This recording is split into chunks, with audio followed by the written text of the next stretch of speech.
At Direct Service Overhead, we know how much trust you put in the individuals who have the privilege of working on the components of your home. We understand that a broken garage door is the last thing you want to be worried about, and most of the time, doors break at the most inconvenient times. Our professionally trained technicians service 24 hours a day, and our high-cycle parts are guaranteed to make a noticeable impact on your garage door without putting a damper on your wallet. If you're looking for need of assistance maintaining your current garage door, our team has the experience and expertise to deliver the results you deserve. Give Direct Service Overhead a call today or visit us online to learn more.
All right.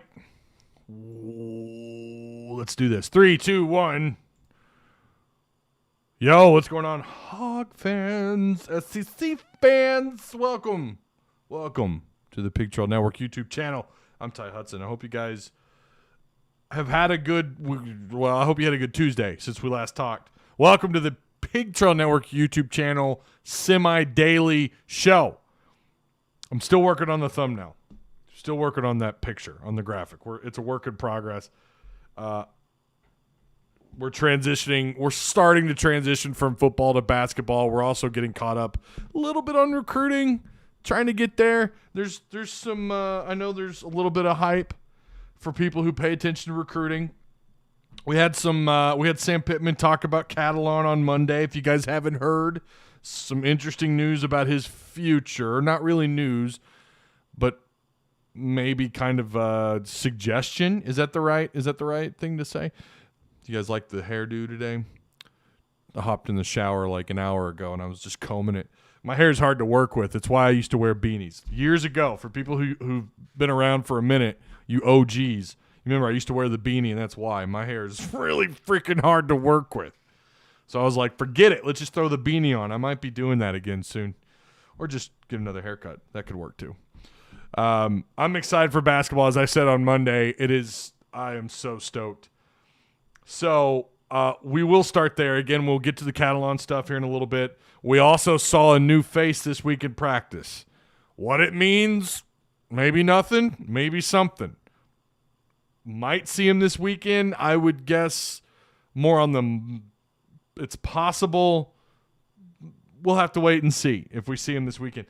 But who I thought was a big-time prospect, even though he didn't have a ton of stars next to his name. So we'll talk. We'll get into all that. We'll get into all of it. There's so much in this show. There's some juicy tidbits. Get a fade, bro.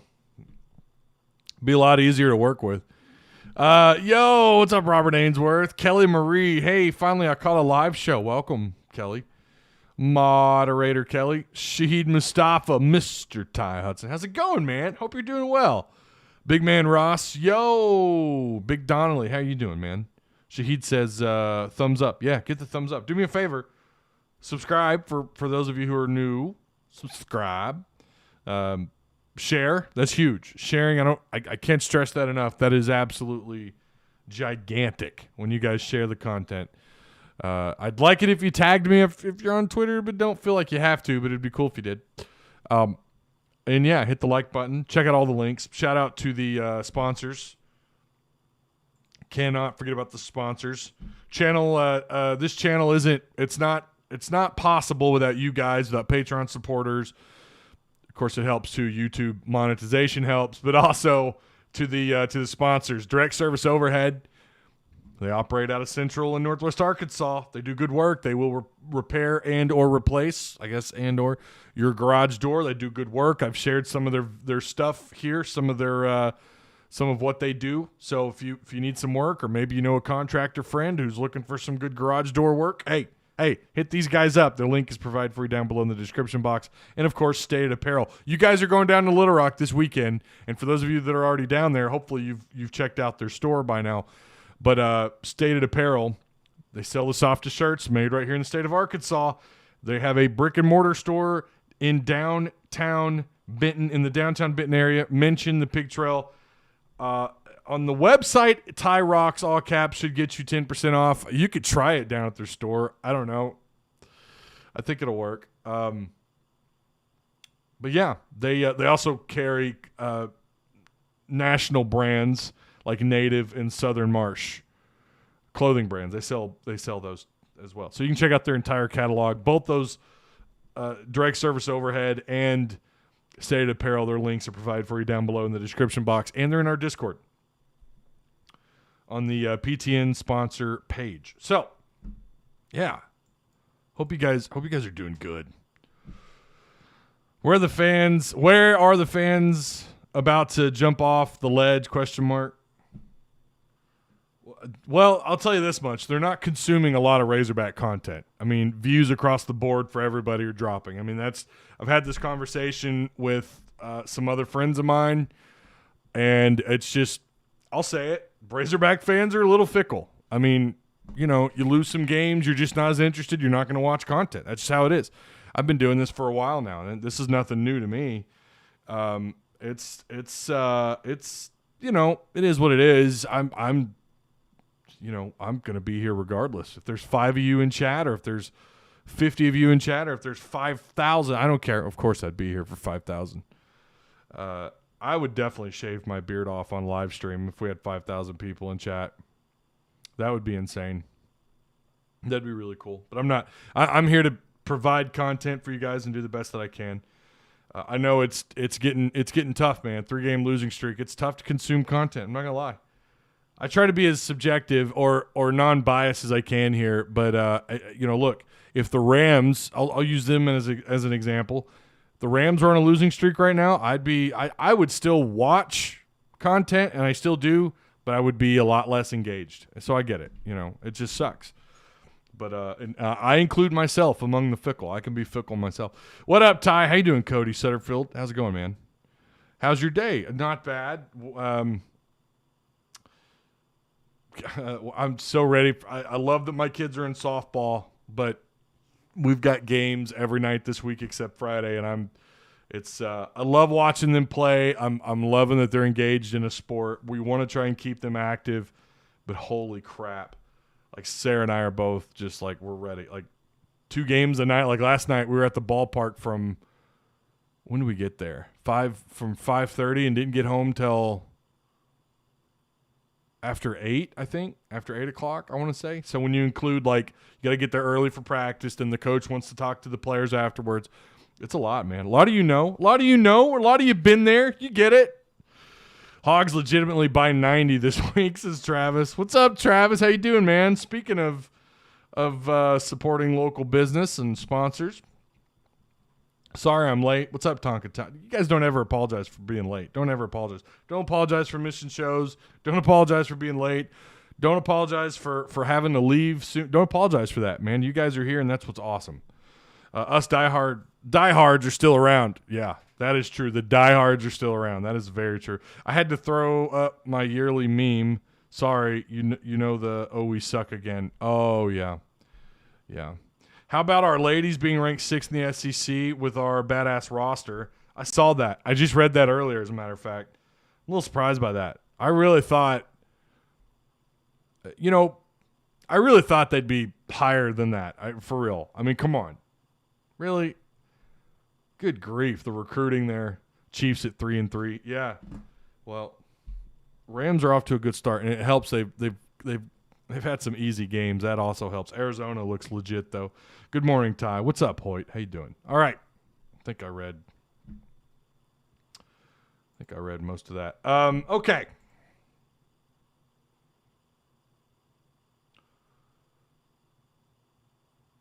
Where are we here? There we go. Wednesday show notes.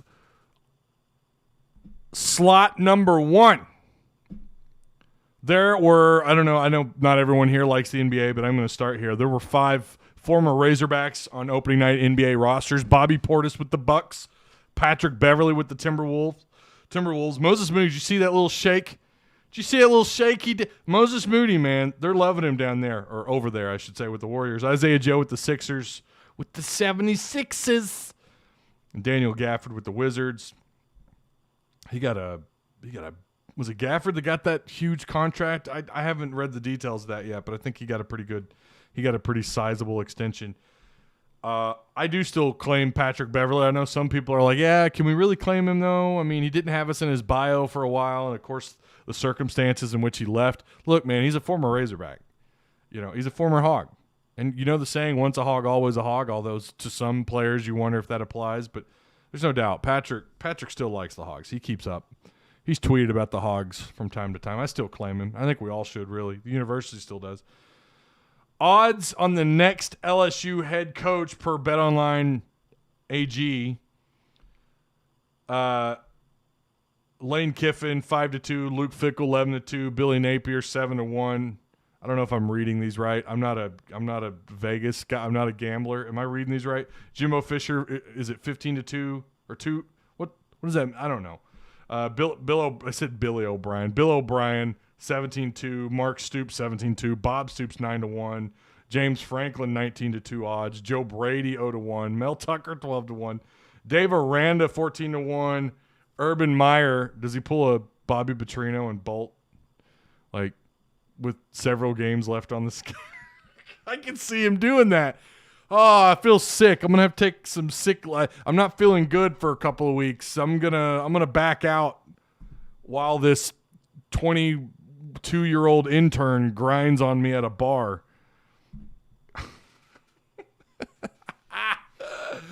Urban Meyer. I don't know, man. And then John Gruden 100-1. I guess I'm reading those right. I remember beanie tie. Yeah, I used to wear. I still have. I don't have that old navy blue, but I have this one. I have this beanie. I will wear it. I gripe about it because I hate dealing with hair. I hate that it's a thing. But my dad, who is bald, will tell me, well, you better love it while you have it. So Kiffin said he's not. Kiffin said he's not. Leave A&M. Lee Donovan says, I think you're talking about Jimbo. Jimbo did come out and say he wants to finish out his contract with A&M. My Dallas Cowboys are 5-1, so I'm happy. Yeah, Dallas might be. I don't know, man. That offense, Dak Prescott is killing it. Dak Prescott, good Lord, dude. Kind of makes you wonder. Well, we won't go down that, but Dak is killing it, and good for them. And why? I mean, look at the receivers. Look at the talent they have on offense. Ezekiel Elliott. Are you kidding me? Like, dude, they should be doing this every year. Dak is legit. For now, we'll see if they can. The problem with Dallas is, once the playoffs come around. I say Billy Napier because of how much cheaper it will be to get him. Well, it's LSU. I thought it was weird they even hired Ed Orgeron to begin with. And I can remember when they hired Les all those years ago. I remember thinking, wow, what? I mean, it's LSU. You guys, come on. You're LSU. You can do. I mean, you had Nick Saban after all. Like, what is this? And then he ended up being, for the most part, I don't think you'd regret some of those years under Les. And then, of course, Ed Orgeron won it all in the 2019 season. That was a damn good team. only to be followed by an Alabama team that was maybe as good or better. It just depends on what side of the aisle you're on there, but that LSU team was legit. It's crazy to think that wasn't that long ago and this guy loses his job.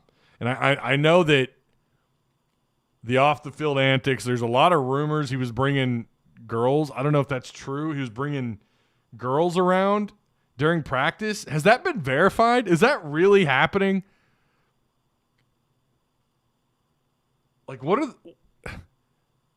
are you doing if that's true? And I thought it was BS, and then I heard someone say it on the radio, and I mean, look, everything's legit on the radio, right? Right? But, and then I've seen that on Twitter in a couple of places. I'm pretty sure one of them was a blue check mark. They're also never wrong. The internet's never wrong. We know that. But that's crazy. And I've heard some other stuff that he's a weird guy to kind of just be around. It's amazing that he's able to recruit as well as he is, or well as he has done, the performance he's done. I remember when he was at Ole Miss, man. I mean, he convinced some players from around the country to come to Ole Miss, which was at the time unheard of. So yeah, it's not surprising that it's unfolding this way. Of course, you've got the rape allegations by players that either he flat out ignored or just wasn't aware of. Either way, it's not a good look. Yeah, there's a lot of pressure. It was weird, him and the athletic director just kind of sitting there side by side like, yeah, this is how it's going down. I feel like, to me, it feels like I could see Bill O'Brien. I could see that. Billy Napier, for obvious reasons. I could see Aranda. I really could. John Gruden is not happening. And I don't know that LSU would want to go from one controversial coach to another. I don't even know why they put him on the list. Why would you go from one controversial coach with all the allegations and all the stuff happening at LSU? Why would you want to go and hire John Gruden right now, who doesn't have the best look? I don't know.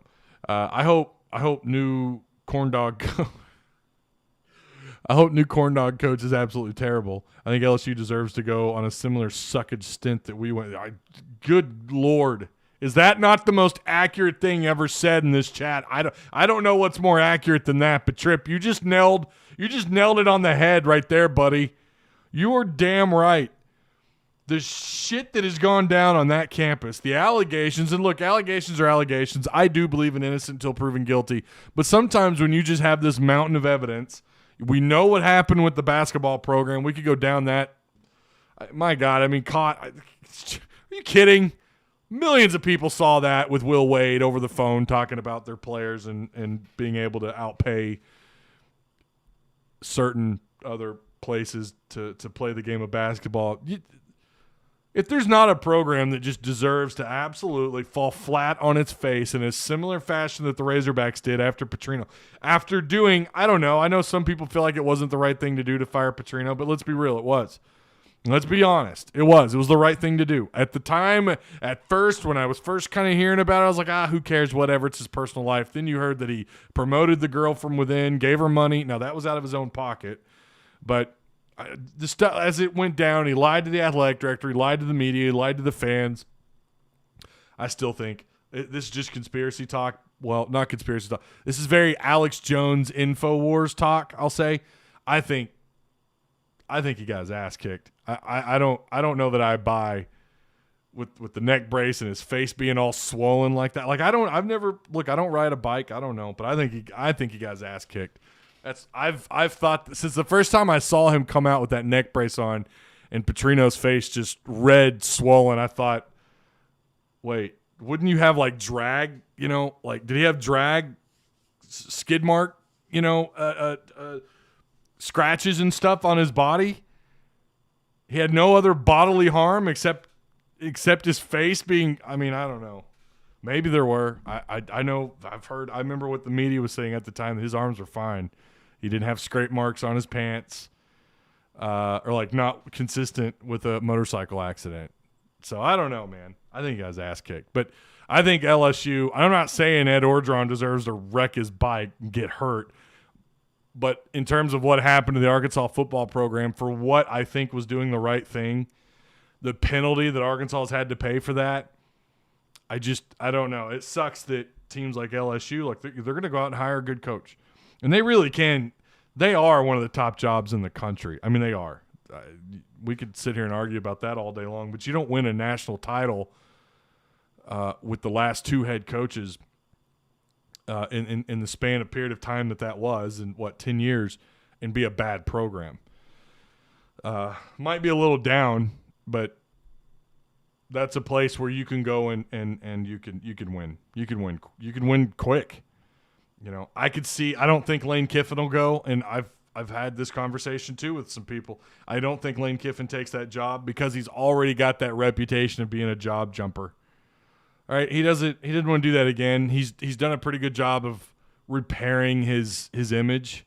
That would look terrible if he jumped to LSU, because then what does that say to recruits? What does that say to his athletic director that's bringing him in? Although he wants him here because the AD's reached out and hired him, but sometimes you don't know. Sometimes that's a board of trustees type thing. We've seen that at Arkansas.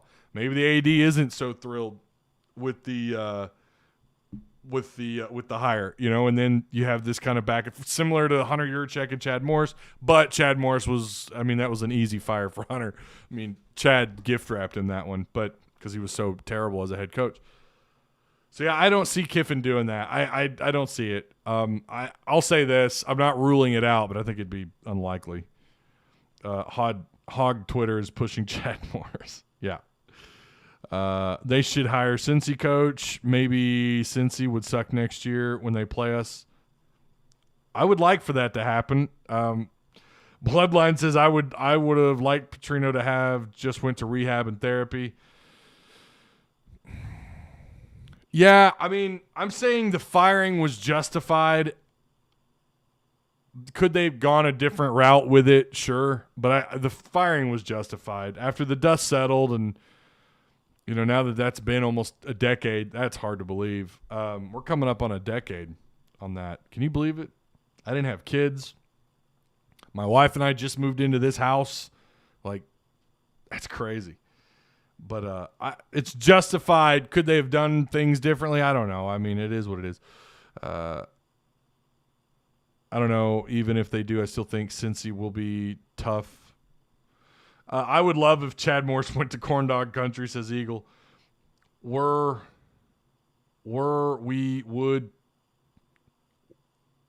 would be if he never left.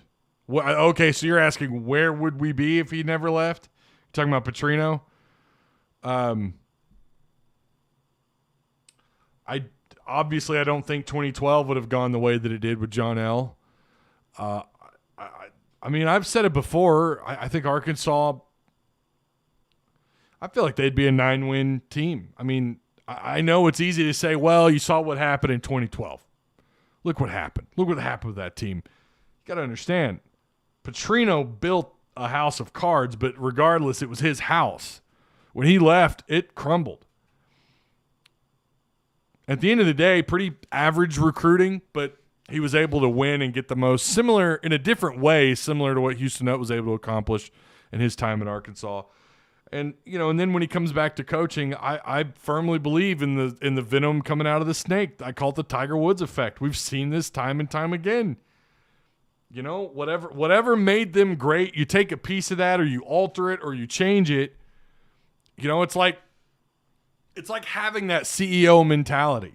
It's like having that. I don't know if you guys listen to Joe Rogan. Joe Rogan's talked about this. There's a certain mentality. I don't want to say attitude, but a certain mentality, a certain thing inside these people that make them driven. And sometimes all the extracurricular stuff has an impact on that. And clearly what he was doing was wrong at Arkansas. But he got caught, and I don't think he was ever the same. Although he did have a pretty good quarterback at Louisville, and you saw what he did with that quarterback. But he had one bad year and they fired him. I don't think that happens here. I don't know. I don't have a crystal ball. I really don't know, but I do feel like you wouldn't have gone through the ups and downs. Obviously, the 2012 would have turned out, I think, much different with all the weapons you had coming back that year. Are you kidding me? Tyler Wilson, Kobe Hamilton, Niall Davis, Dennis Johnson, Chris Gregg, You had a pretty decent defense returning that year, at least guys that had played. You had some experience back on defense. There's just no doubt in my mind they definitely would have won more than what they did. What'd they go 4-8 that year? You had that upset against Louisiana Monroe, which still just I want to play them again so bad and beat the living shit out of Louisiana Monroe. Just how angry I was. Not so much at Louisiana Monroe, just at the situation. And then maybe you feel like you could kind of write that one off if you could write that ship and beat them. And then you turn around, you hire Brett Bielema, who still loses games that are head scratchers. You have the roller coaster ride there with him. You had at least a couple of years there where you felt like they should have had more wins. They didn't get there. I don't think you have that roller coaster with Petrino. I think he would be a pretty consistent guy in terms of being in the plus category in wins. I really do. I don't think you would have had, would he have had rebuild years here? Yeah, there's not been a coach that's ever coached here that didn't have at least a rebuilding year or two. But I think his rebuilds would have been a lot less painful than what we've seen. That's just my opinion. I don't know. You can take it or leave it. Fickle is said to not want it since he is about to join Power 5 Conference. And, I mean, that's the rumor. We don't know if they're going to join a P5. I could see them joining a P5. But sometimes we confuse, like, a couple of years of success and all of a sudden, they're well, remember UCF. That's all we heard about UCF for, like, 3 years. Well, they're going to join a P5. They haven't. In fact, nobody's even reached out to UCF. Think about that market. Think about that market where they're located in the state of Florida, and no one has reached out to them. So I don't know. I'm not saying it's impossible, but I could see them. To me, they look like a traditional Big Ten team. I think they should join a P5, and I think they might within the next several years, but I don't know about in the near future. Kiffin is said to have reached out through back channels. No, I don't know about that. I'm not buying that. I think of all of them, I think Lane Kiffin is at least one of the bottom four. I think those are just Twitter rumors. Hey, Ty Smile, what does that remind you of? John L. Smith. I don't have I don't have kids either, and now I have 4. Oh, you didn't have kids. You didn't have kids, and now you have 4. Good Lord. You've been busy. Huh?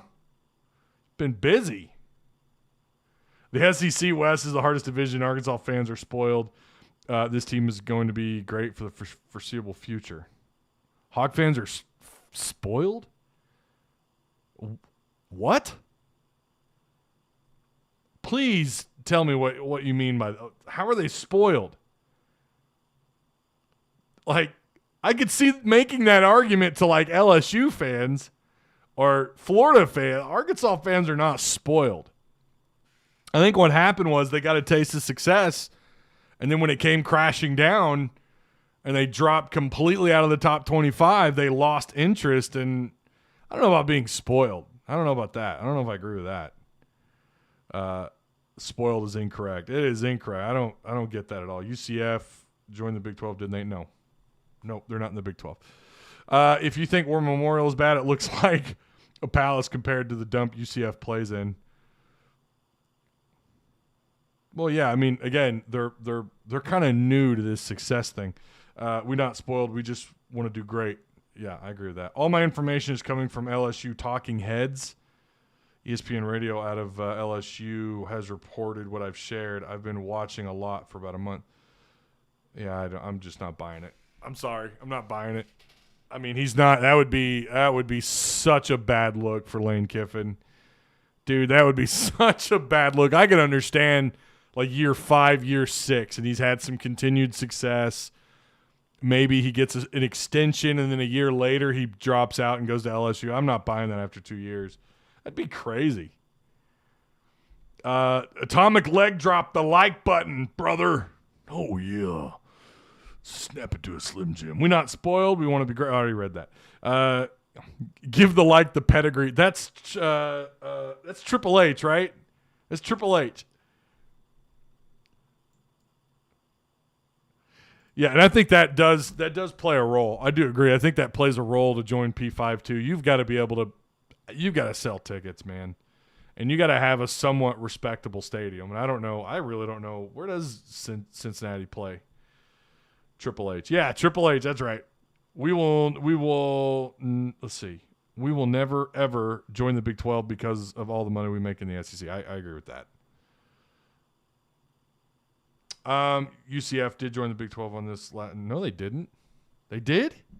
UCF is not in the Big 12. Hold up. I'm going to Google this. Did this fly under the radar and I just completely missed it? They did not join the Big 12. I've got two of you now in my chat saying they did, and that's when I'm like, all right, hold up. What? Just give me their wiki page for crying out loud. Oh, my God.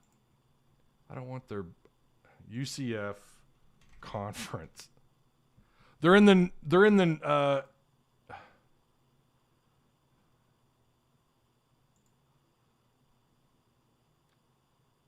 yeah, they're in the American Athletic Conference.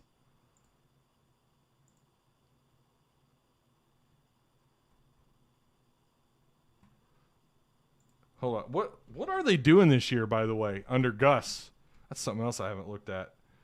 They're 500, right? Aren't they 3-3? They are not in the Big 12. Yeah, they're not. They're not in the Big 12. You guys, you're tripping. Shows you how much I give two shits about that conference, though. Big 12, I could. Although Oklahoma State, man, Oklahoma State looks legit. They're joining in 2023. Oh, okay. So they're all right. So they're going to join. Okay, they're all right. That I've not paid any attention to because I don't think they're going to be a conference in 2 years. Because Oklahoma and Texas, let's be honest, front of the bill on that. The Big 12 voted them in. That's okay. That's ringing a bell now. Okay. Yeah. That's ringing a bell. It was them and who was the other? They voted in another school. Was it Cincinnati? There were two schools they voted in, right? This is what happens when you focus only on one team. It was two schools they voted in, the Big 12, because I know obviously they lost Texas and Oklahoma. I don't know, man. I don't think they're going to be a conference in 2 years. I really don't. They just lost. They just lost such a huge paycheck between Texas and Oklahoma. And by the way, Oklahoma and Texas will not have to pay if they join next, or if the Big 12 disappears, if they go away. Like I think they're going to. Maybe not. I don't know. I'm seeing 2 years. I really am. If they disappear, obviously then at that point, Oklahoma and Texas don't have to pay a damn thing. They don't have to pay a thing to anybody. So it's gonna be interesting to see how that kind of plays out with that conference. But I could just give two shits about the Big 12. Who cares about the Big 12? Let's move on. Bud Walton. I don't know if you guys saw this, but I'm sure a lot of you have. Arkansas reported every single seat, student section not included, in Bud Walton Arena has been sold as part of a season ticket package for the first time since the 2000-2001 season. It's a season sellout. That's a first in 20-plus years. That's incredible. It was Gafford who got the extension, right? Yeah. Multi-year contract extension. I don't have the details, but yeah, Gafford got a big deal. That's cool. Good for him, man. SEC Network tweeted this out on the 18th about Bud Walton being sold out. That's so cool. I'm telling you, it's gonna get harder to get tickets to these games. I am so excited for basketball this year. It's ridiculous. On this day in 2019, Nolan Richardson Court officially unveiled. The men's basketball Hogs have gone. That's a weird way to put it. The Razorbacks have gone 30-5 at Bud Walton since then. You can call that Nolan Richardson Court advantage. That's from Arkansas Razorback men's basketball Twitter. I think that is one of the coolest things they've done is slapping his name on the court with that slobber and hog. Man, good Lord, like bravo. University of Arkansas. I think he deserves a statue. I know things didn't end well, but we've clearly you got to give Jeff Long credit as much as we want to hate on Jeff Long, and rightfully so. You got to give him credit. He did a great job of bridging that gap between the university and Nolan. I mean, he was clearly on edge at the end, and it sucks. But I think at the end of the day, when you've been able to mend this relationship like Arkansas has, I think he deserves a statue. He's one of the most successful Razorback coaches on campus, period. We need to celebrate him even more. I know he's got his street named after him now, which is cool. He's got his name on the court with the slobbering hog. Much respect. But I think he deserves a statue outside of Bud Walton. I mean, he is a huge reason why you have Bud Walton. Obviously, he took over what Sutton had, and first 2-3 years there weren't great. He had to deal with a lot of adversity, a lot of fan hate. Good Lord, could you imagine it in this day and age? But he went through it. A lot of hateful mail sent to him. Really unfortunate. But he battled through it, man. And look what he accomplished at the University of Arkansas. Nolan Richardson, in my opinion. And, yeah, of course I'm biased, right? I mean, I looked up to him and all the greats at Arkansas. Todd Day, Lee Mayberry, Oliver Miller were like my heroes. Of course, Corliss then soon after. Winning a title in 94. My dad still has those Coke bottles, the 94. But he brought that. I mean, that's all because of Nolan. And, yeah, you got to give credit to Frank. And you got to give credit for the guys that helped set that up. Eddie Sutton, who laid a great foundation. But we've not seen anything like that in the history of Arkansas basketball. And I think he deserves a statue, man. I really do. Just like Dave Van Horn. Well, they named a hog or something, a statue after Dave Van Horn. I think that's awesome for him. And, Frank Broyles has his the statue of him, and they moved that, and I don't know where they moved that. That tells you how little I've gone to that stadium in Fayetteville, and I feel bad. I'm going to try and go to a game this year, I promise. Where did they move his statue at? From the north end zone. It's not up there anymore, right? They moved it to the west side somewhere? We need to go on I'm going to have to go on a scavenger hunt and go look for it. I haven't seen it. And being on this side of Springdale, I have no reason to go to Fayetteville. I have no reason to go up and down Razorback Road to be on campus. And I haven't been on campus in a minute, other than the red-white scrimmage. But we were there to watch the scrimmage and get out. So, yeah, that's pretty cool. 30-5 at Bud Walton Arena. All right, football. Bop, bop, bop, bop, bop. I'm excited about this. We got some juicy tidbits out of practice this week. Jashad Stewart was seen lining up with the ones. We saw him make a play this last weekend. Definitely someone who deserves it. But he was seen lining up with Trey Williams and John Ridgway. Jashad Stewart could be that dude. What is he, a sophomore? Or is he a redshirt freshman? He's a sophomore, isn't he? So good for Stewart, man. I think we're gonna see quite a bit of him this weekend. Utsi not seen. That's not really surprising. Utsi wasn't seen in practice for Monday, Tuesday. So 2 days in a row. And yeah, I don't know if you guys heard. Sam Pittman said they're not going to be as physical at practice this week. They don't have the depth.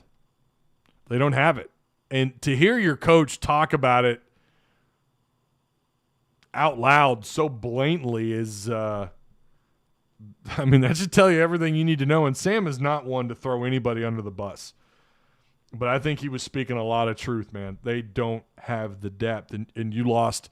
You think about it. Utsi's out. Catalon's out for the year. Ladarius Bishop. I still don't even really know what's going on with Ladarius Bishop, and that's why you've seen Hudson Clark play. I feel like there's probably some more guys playing a little banged up. I've wondered about what's going on with Trey Williams. I know he's played against better competition, therefore his productivity has dropped. But he has just dropped off the map entirely. Ridgway's kind of hit or miss. He's kind of been that way all year. He's not the most consistent. Like, he's not there to make, and that's not really his role within that defense either. It's not like he's going to go out and get 10 tackles a game and 2 quarterback hurries, a sack every game. That's not really even his role. He's got to draw double teams, clog gaps, do what you can to drive interior offensive linemen backwards. I mean, that's really his job. And he's done a pretty decent job of it. I really hope he comes back next year, let him develop and get better.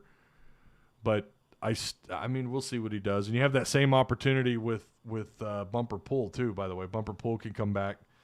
I don't know. Trey, I'm pretty sure, Trey Williams, I don't have a lot of clear information as to whether or not he's available to come back next year or if he can.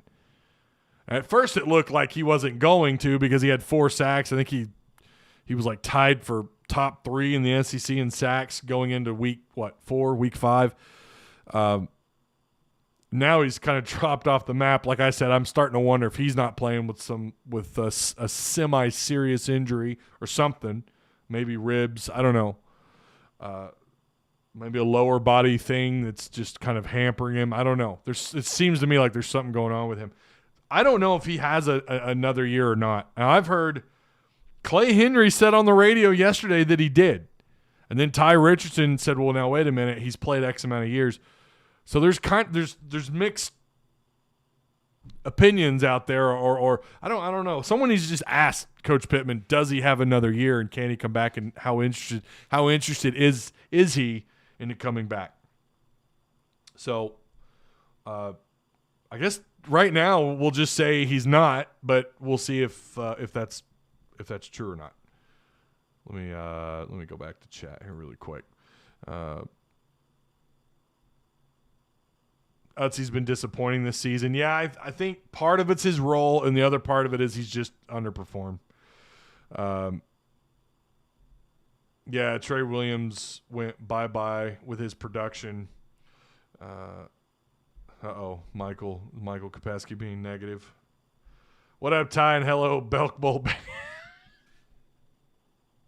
I mean, is he wrong?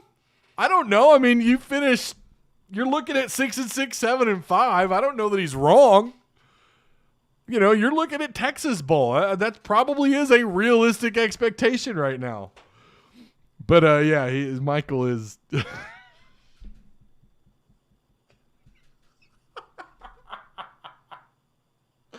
Oh man, funny that people are bitching about quality of bowl, but I'm just happy they make a bowl. Yeah, if they do finish short of 8 wins, yeah, I mean, and I think they're probably going to. I'm not as disappointed because a lot of talking heads, quote unquote, had Arkansas lucky to even make a bowl game, right? And now it's like, yeah, okay, they could win 7, and 8 wins is on the table. Like I said Monday, it's just a very long table, right? You've got to reach. You gotta reach over Mississippi State. You're not beating right now. You've got a 1% chance of beating Bama, Mississippi State, Bama, LSU, Missouri. Like you've got some obstacles to get to 8 and 4. Not saying it's impossible. Right now, I would argue it's just not probable. But I think look. I'm happy with just making a bowl game. That's more practice. That's more practice for everybody. It's another opportunity to build your draft stock, and it's another opportunity to go grab another win to look good. Hopefully, it's also an opportunity to lose too. But I woke up feeling cheesy, Coach. The Cheez-It. I like that. The Cheez-It commercial. I hate that we haven't got to see Dorian Gerald since I know you've never gotten an opportunity to see him outside of like 1 game a year. I'd be happy with the standard toilet bowl. If we can go 2-2, I'm fine with that. I just meant I just meant the not excited comment. Oh, okay. So hopefully no players get arrested right before a bowl game. Yeah. That was embarrassing, Jeremy Sprinkle. Someone said, everybody cheats, right? That's the belief in college football. That's the belief. But you have Sprinkle, who had stipends or whatever. I mean, they were given like gift cards, right, to the Belk Bowl, and the dude stole. What did he steal? Like a belt or something? I don't buy that that every school cheats. I don't buy that. I just don't. I think to have that mentality, it's like, I believe in innocent until proven guilty. Now, clearly something's going on at LSU. We know something happened at Ole Miss because we know. You had a player outright admit after being drafted he had been paid by an assistant.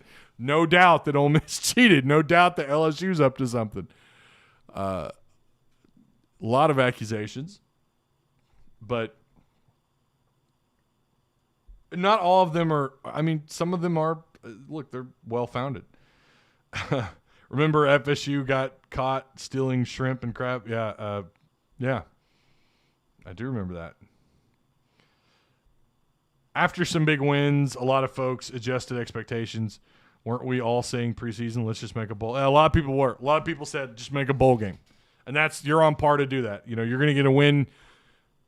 You're going to get a win this weekend. And if you don't, oh my gosh, if you don't, oh boy, not going to have, they're going to win. They're going to win.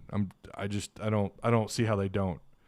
Pine Bluff is bad. I've been watching Pine Bluff and they are horrible. Like, I'm not kidding when I say this. They're so disorganized. They got a first-year coach. They just look so disorganized. They're just bad. They're riding I think a 5-game losing streak. But you get it kind of, and some people have used the word double bye. So you do. It does feel that way. It feels like a double bye. So, yeah, I think I do believe that you have to take everybody serious. You can't buy into the idea that you can't buy in if you're a coach or a player that everyone's less than you, right? You got to prepare every single game as though that opponent is as good or better than you are. So, all right. Who's the face that I'm talking about that I put in the title? Well, this is a certain player who on film, coming out of the state of Arkansas, was pretty damn good. His film was pretty good. I'm talking about Aaron Outley. Aaron Outley, 3 stars, right? Coming out of Little Rock. Aaron Outley was seen in practice this week. Now, I don't know if he was seen with the 2s or 3s, but that's big news because we still don't know what's going on with Trey Knox. There's kind of a rumor floating that he might be a little banged up. I don't have anything on him. I'm sure he was seen practicing this week, but we don't. I mean, so was Catalon, right? I mean, that doesn't mean anything anymore. These guys just, they. It seems like as long as you don't have assuming you have all your limbs and fingers, it seems like they practice those guys unless it's something pretty serious. But Aaron Outley was seen practicing. He got hurt in high school his senior year, if I remember right. I think it was he tears ACL, or I don't remember what the exact injury was. It was it stopped him. Couldn't play the rest of his year. He missed out on like the second half of his season down at Little Rock, Parkview, and he came in with Landon Rogers. I've been excited about him. There's always that possibility after those kind of injuries, those guys don't really respond. They don't play as well. And every injury is different. Every player responds differently to injuries and even to surgeries. But I'm pretty big on Aaron Outley. I think if he can fight through it all, remain coachable, stick it out, I think in a couple of years, who knows? I mean, maybe sooner. I think he's that caliber of tight end. Assuming his injury isn't something that I mean, look at Hudson Henry. That guy, he's finally starting to get healthy, and look what he did last weekend. Now, he was higher recruited and all that, but I'm telling you, man, Aaron Outley, go back and watch his film. That big dude, that guy can run for someone that size. He can leap over players. I mean, he's pretty he's a good tight end, and he's a pretty solid blocker too. Probably in high school was considered a solid blocker. We'll see if that translates in the college game. He could look like he had pretty good hands. Everyone I've talked to about him who've seen him play said the same thing. But I'm good for him, man. I'm glad to see him out there. So Aaron Outley again, 3-star. I don't remember where he was ranked, but he was a 3-star. But a lot of people were pretty excited about him. I talked to a couple of media folks after he committed, and they both said he's vastly underrated. And so Aaron Outley, Aaron Outley could be someone to keep an eye on. I don't know if he plays this weekend. I doubt it. You know, his first week back or first week seen in full pads or whatever. Have they gone full pads this week? I don't think they have. They're not going to be as physical in practice. You know, Sam Pittman talked about that Monday. So, yeah, good to see Aaron Outley back. Or there at all, because this is the first time he's actually been able to participate. So, yeah, I don't know if he gets a chance this weekend or not. I doubt it. But we also saw them move Trey Knox. He worked with the tight ends for like 3 days, and then he played and played at tight end. And they moved him around, moved him into the slot, moved him, you know. Now, that's different. I get it. Trey Knox is a junior. This isn't someone brand new to the offense. We're talking about Aaron Outley, who's a freshman. But they are willing to they're willing to try guys out and then play them. So we'll see. But I highly doubt that he plays this weekend. All right, Jalen Catalon. What is the latest on him? Sam Pittman was asked about, does Catalon return? So I've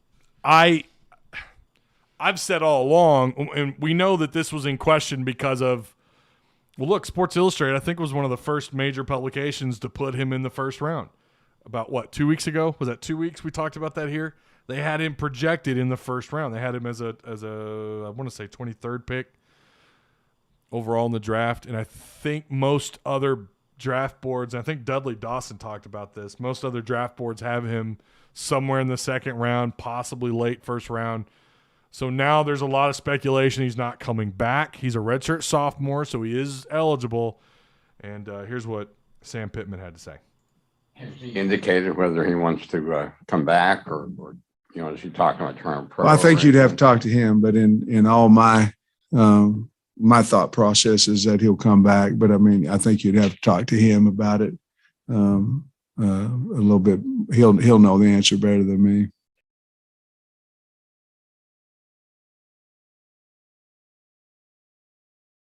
Forgot I made it short. There we go. Mic back on.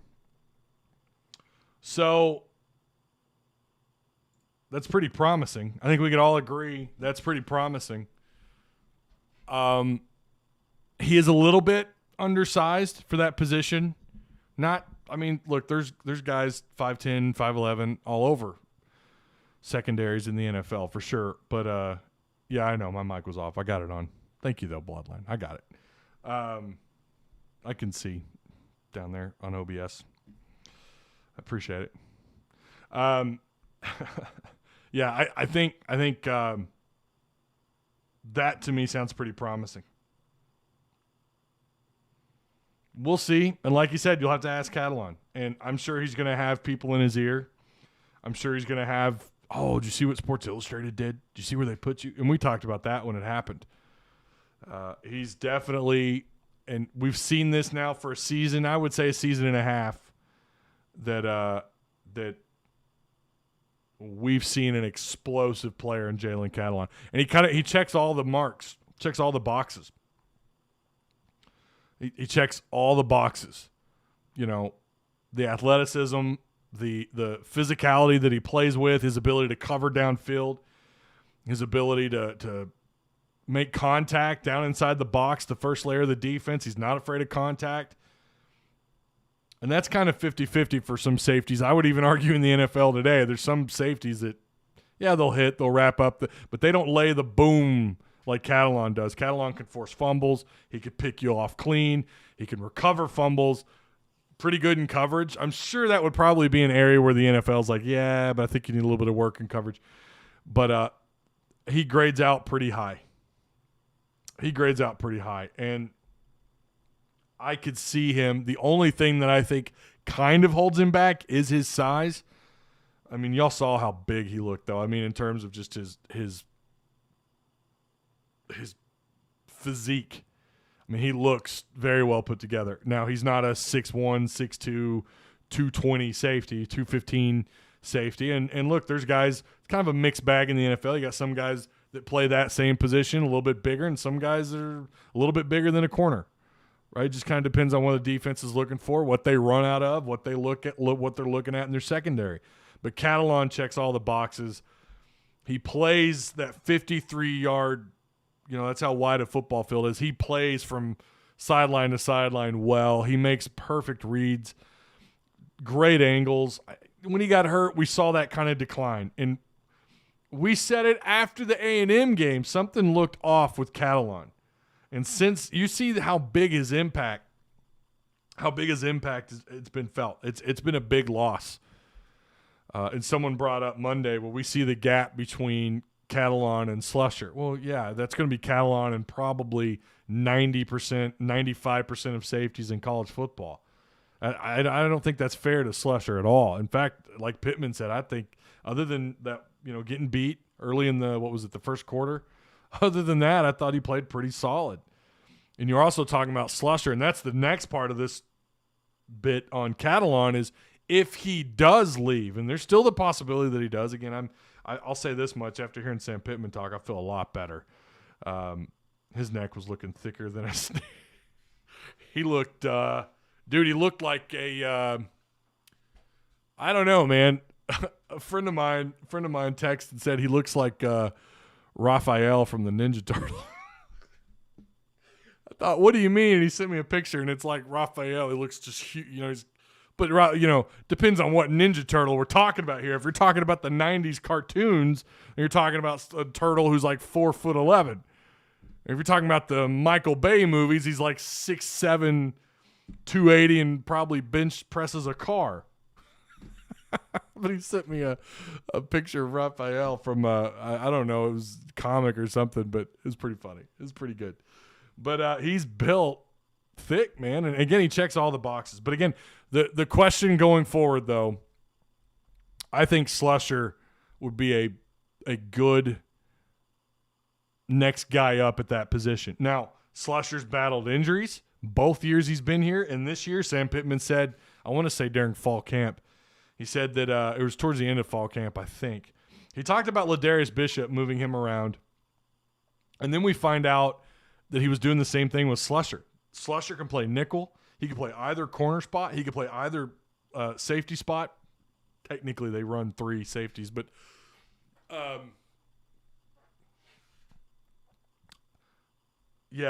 think they need to put him in a position and let him develop there. And I think that was part of the case. He took some bad angles Saturday. I think he took a couple where you could be like, all right, well, he clearly, but he still had, I think he was 4th on the team in tackles. I think he had a pass breakup. And if I remember right, he led all those. Now, maybe Fouché was in the mix, but I think he led all the DBs in tackles. He stopped Auburn runner from breaking loose. I think he was tied for the most solo tackles in that game. And he was a pretty big reason why they were able to slow down. Of course, the 4-man front played a big impact as well. But he was part of the reason why they were able to slow down what Auburn does so well, running the football on the ground with Hunter and Bigsby. He was a big part of that. So if you don't think that, look, you're transitioning to a guy that's capable of playing the position well, I don't know. You clearly didn't watch him play against Georgia last year as a true freshman. He has, I think it's 2 forced fumbles and a fumble recovery, and consider how limited he's been on the field his 2 years at Arkansas. He was limited last year, and he's been limited this year because of position movement in the secondary and because of injuries. I'm not saying he's going to be an all-conference, all-American. I don't know. I can't project that far out. What I do know, highly recruited 4-star out of high school, had a lot of legit offers. At one point in time, he held quite a few committable offers. And they might have a guy in this class, and Miles Rouser too, who's a big time prospect, defensive back. But that's the thing about Slusher too. He's a Swiss Army knife DB. He really is athletic enough to play multiple positions for the secondary. So we'll see.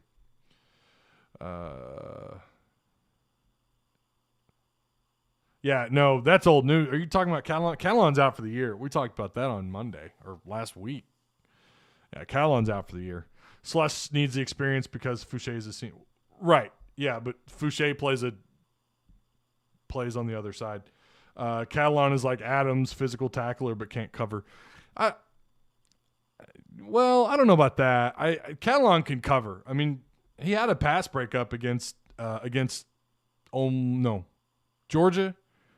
Was it Georgia? He had a pass breakup, or no? Did he play against Georgia? He didn't play against Georgia. He did play against Georgia. I'm brain farting again. I forgot where was it A&M where he clearly looked hobbled, but he still played pretty well. He can cover. I'm saying he's not an elite cover guy. He's not someone that you're going to look at and go, okay, that guy can do it all, and he is an elite cover safety. I don't, we do have some experience going to be gone after the season on offense and defense. Yeah, your offensive line takes a hit, a big hit. But let's see. I think I'm not even going to get started on who's eligible to come back next year up there. I'm not even going to get started. We just have to go into it thinking, all right, they're probably going to lose like everybody. I mean, that's possible. You're going to lose everybody up front. Defense, yeah, you're taking a hit, man. You're probably going to lose Morgan, Hayden Henry. There's the possibility you lose Catalon, Monteric Brown. Obviously, Doran Gerald's done. And like a good portion of your front seven gone. If we suck next year worse than this year, good luck, Pittman. At least Cincinnati will lose all the NFL talent when we play them next year. They're I haven't seen their draft prospect list, but I'm sure they're going to have several guys drafted, and we'll see if that staff sticks it out. Pittman will have to dabble in. Oh, there's no doubt about that for sure. Stephen Harris, angles come with game time. He hasn't had much of that. Slusher is a work in progress. Well, right. I mean, anyone who's not a starter is a work in progress, though, right, Stephen? I agree with what you're saying. And he didn't take all bad angles either. I thought there were a couple of times where he took good angles on the runner. He made a great read. Fishman, you got anything good to say? Yeah, look, I'm not going to project into 2022 yet. We have to let the dust settle on 2021 before we go, oh no, we're going to be terrible next year. You don't know, man.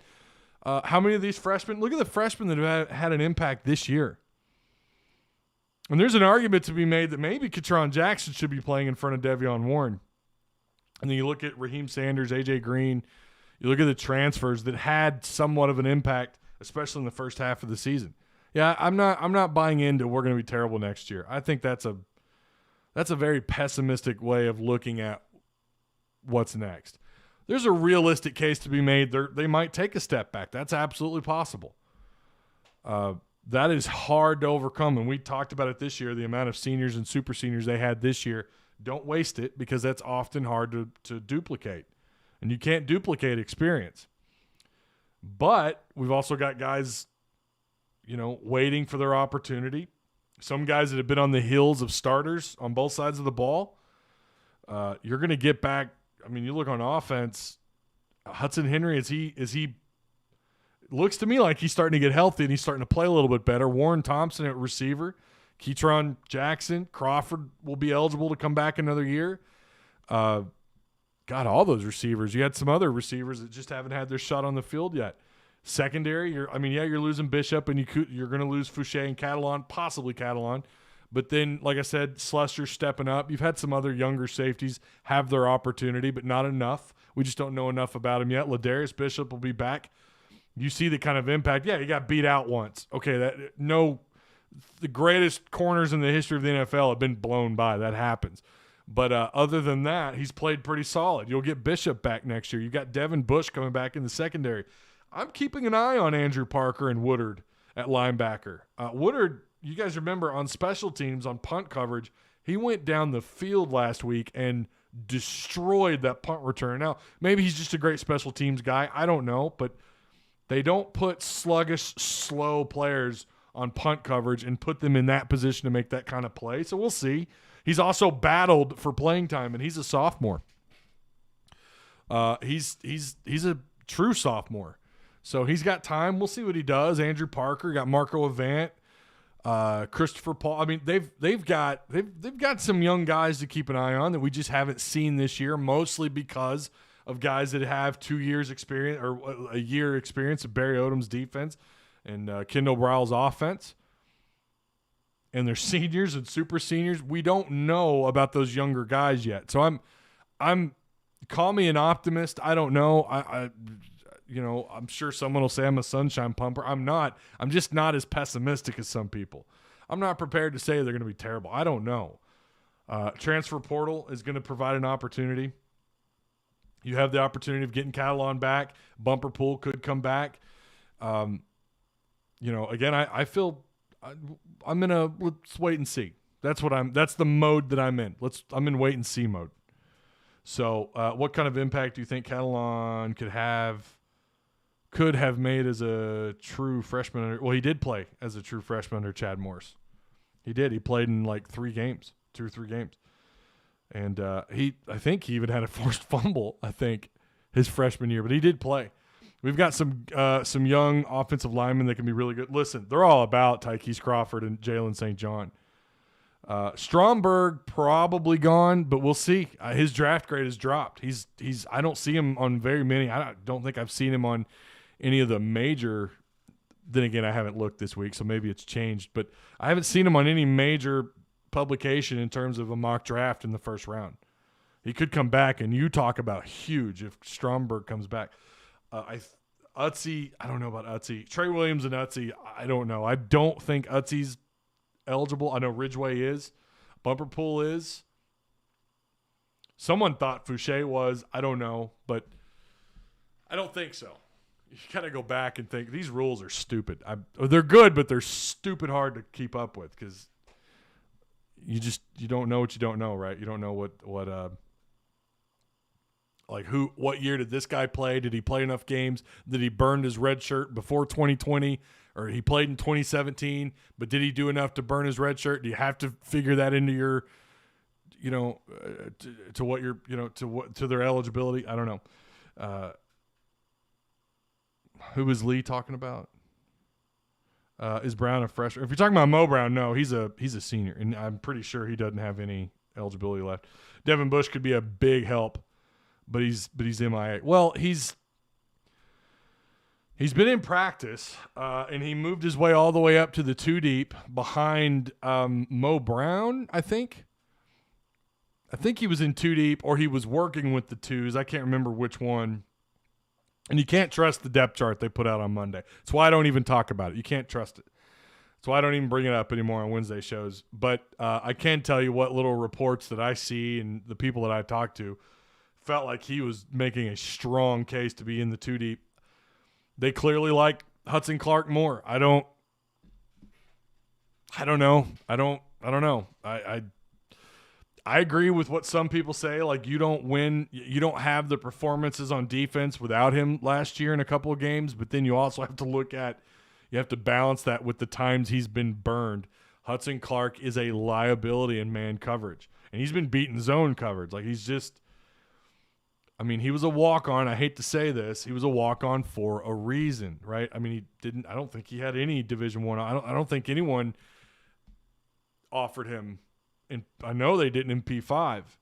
He did enough, and he deserves the scholarship that he got. Absolutely. I'm all about that. He deserves it. What he did last year, we can't overlook it. By the way, Pro Football Focus at the end of the year said he was the highest rated or 3rd highest rated 4th down corner in college football. But I think they're basing that off of one game, and you look at the body of work. They're talking specifically about that. They weren't making the case he was a great corner. But I think a lot of people looked at that and said, "Oh, but see, there you go. There you go. He's an elite." No, he's not. No, he's not. He's a liability. And why Devin Bush hasn't beaten him out, I don't know. Remember, Bush was in the transfer portal a couple years ago, or a little while back last year. Clark is as consistent as a wet tissue. Do you think Catalon should have been red? Well, he was redshirted his freshman year. He was. He played just enough that he could get redshirt. That's why he's a redshirt sophomore this year, because he played last year as a redshirt freshman. Quarterback spotlight. Maybe I missed this. How much of the game do you anticipate KJ playing in this weekend? Best case scenario. Shout out to QB Spotlight, by the way. If you guys haven't watched his content, this dude breaks down quarterback play as good as anybody. I mean, he deserves more views and more subscribers. Go check out QB Spotlight. Best case scenario, getting enough of a lead. I think it's going to come down to Sam Pittman made it semi-clear on Monday that they're going to take this game serious. Obviously, it has to come down to the score. You don't want to go up 28 or 21-0 and then all of a sudden you put in your B squad. We've seen Malik Hornsby. He's just uncomfortable. I'm not saying he's a bad quarterback at all. I'm not saying he won't be a great quarterback. What I saw in the spring, both spring scrimmages, I thought he's got it in him, but he's also willing to throw into double coverage. He's willing to throw the ball low and inside where a corner can make or a defensive back can make a play on the ball. And when he sometimes throws, he's similar to KJ in that he'll overthrow the receiver by 8 feet. But when he's on, he's on. But I know they're going to take that into consideration based on what they've seen this year. And I don't know, I guess it all depends on their comfort level with Malik. But then again, it is UAPB. Like I said earlier in the show, they're not good. They're not very good. They're bad. They're pretty bad. Watching them yesterday was giving me heartburn. I mean, it was just not good football. Very disoriented, not a complete. But make no mistake about it. For them, think about who's on this roster, right? Think about these kids who look up to the University of Arkansas. This is their Super Bowl. So they're going to come in and try to punch you in the mouth. It's amazing what happens under certain circumstances when a team gets ready to play you. So again, I think it's going to all depend on how KJ responds, right? Kendall Briles, do we see him call? My gosh, there's no excuses. Should call a pretty solid game, right? We'll see. I think you probably see KJ, assuming it's not 35-0 after the first quarter. I think you see KJ probably benched in the second half. That'd be my guess. Treylon Burks probably going to be limited as well. Don't look for him. Sometimes you look at these kind of matchups and you think, oh, this is a weekend they could pad stats, look better on the stat sheet. I don't know, man, with how thin they are, how the depth is shaken out, really mostly on defense, but also on offense to some degree, especially when you talk about tight end. If Trey Knox isn't good to go, they might pull guys a little sooner. I don't know. Hopefully we might even see a little bit of Coley in the fourth quarter. Yeah, I really want to see him throw. I want to see him play. And no offense to John Steven, but I get there might be some politics involved there as to why you probably are going to have to play him. Nothing against him. I always thought he, it could be a solid backup at Arkansas. But I want to see Lucas Coley, guys that could legitimately be the future at the position. And maybe we shouldn't also pass up on Malik so quickly. I mean, like I said, Malik needs, and I think that's another thing Malik needs this weekend. He needs confidence. He needs to get comfortable in this offense, and what a weekend to do it. How about we just play fourth string? No, you can't do that, Michael, because you have to take everyone serious. Now, again, if you get up to a 35-0 lead in the first quarter or midway through the second quarter, yeah, then you talk about moving guys around. But no, you got to play your starters. You have to approach every single weekend as though you're about to play someone as good or better than you, and that includes teams that are FCS. Where's the Hogs? Where is the Hog D more vulnerable, defensive back or defensive line? Do you really want me to go down that tunnel, Grayson?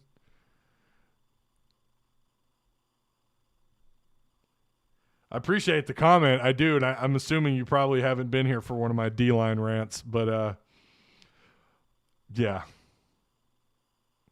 Arkansas's D-line did good with that four-man front against the run, but their pass rush is just non-existent. They're 120th in sacks in the country. And it's not – I don't think it's just a depth thing at defensive line. It's a talent issue. You can make the argument that it's a quality of depth thing, but it's also surface level talent.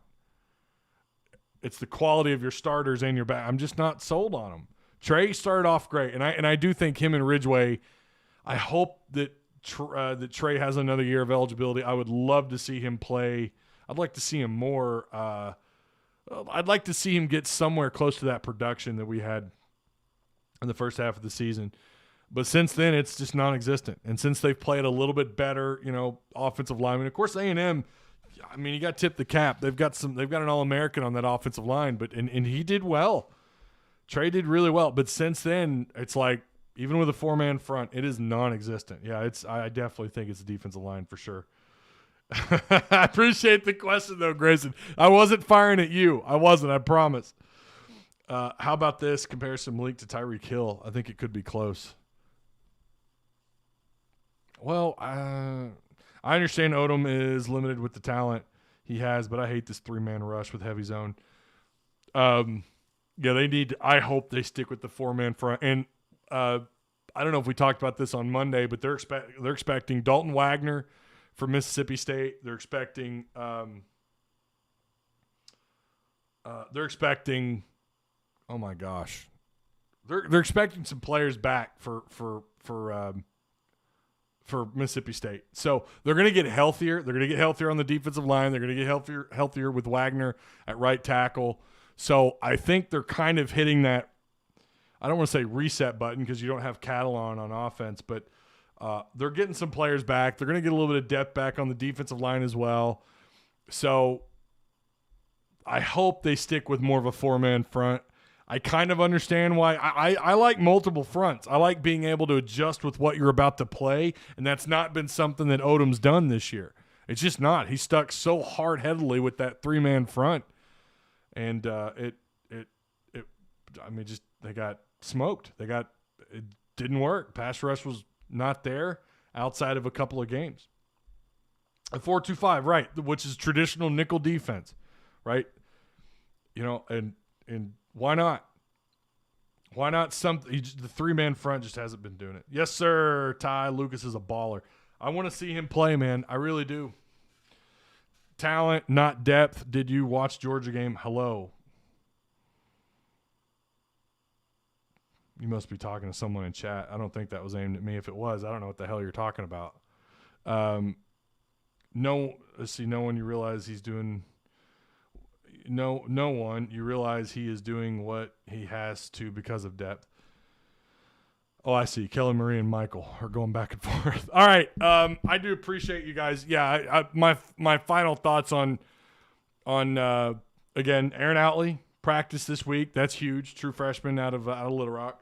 Catalon possibly coming back. Sam Pittman seems to think it's a possibility. But again, you're going to have to hear out of Catalon's mouth first. And, yeah, part of me is sad watching Burks, knowing he is a diamond in the rough. Yeah. What's up, James Ferguson? How you doing? Take away Trey's 4 sacks. You're still, even with him, you're 13th in the SEC in sacks. They do hold him. I'm not going down that road, man. I'm not going down that road because you can make that same argument, Mike and Mary Hoggard, with like every defensive end, yet Arkansas still the worst pass rush offense with or without Trey Williams. That is the fact of the matter. Holding happens all the time. It does. It happens a lot. It's about how obvious the hold is, right? When you get outside that shoulder pad and that ref sees cloth being pulled, they're going to call that, right? I think sometimes people think because their hand is on the outside, it's an automatic flag. It's not. Not always. Now, if they pull and they yank that jersey, then yeah, they're going to call it. And maybe they've done a good job with that on Trey, but I'm not buying this. He gets held all the time. Thus, his productivity is – that's why it's bad. No. Everyone's got to deal with that every weekend. That's not something Arkansas, like that's only happening to the Hogs. No, it's happening across the SEC. And I honestly, if they're going to call it that way, then call it both ways. And I think they have. I don't think holds have been a huge issue for Arkansas this year.